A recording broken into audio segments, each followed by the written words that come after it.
My name's Kirsten and I work for Humpty Doo Barramundi up in the Northern Territory. I have been working there for the past 5 years. My current role is Fish Health Frontline Supervisor, and I've been in that fish health space for about 4 of those years. I was a veterinary nurse for 10 years. I had learnt on the job, so I did my TAFE course through my employer at that point.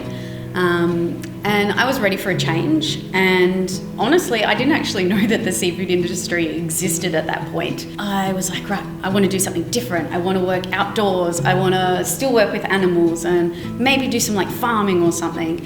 And I was looking through the jobs and I came across this job ad for Humpty Doo Barramundi, and I went onto the website and I looked through all of the photos and read through the content, and I was like, that is where I'm working.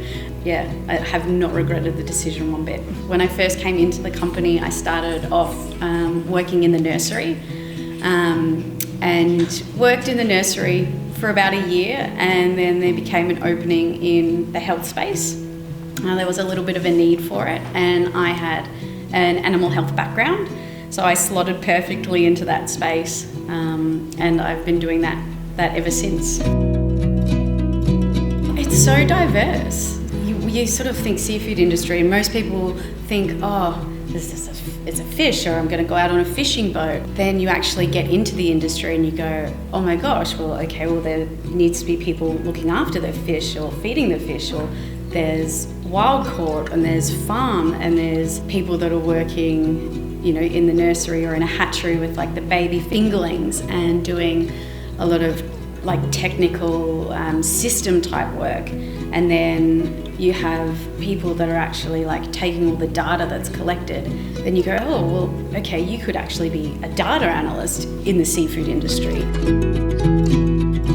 In my role, I do a lot of science-based things. I, at school, loved chemistry, loved biology, and wouldn't have thought that, oh, I could go and work in the seafood industry. Whereas now I'm like, oh my gosh, I'm doing sample preparations, histopathology, bacteriology. We're looking at algae, and I'm on a microscope every day. I loved all that stuff and wouldn't have known that that was a possibility when I was at school. If I'd known that, I probably would have been straight in there.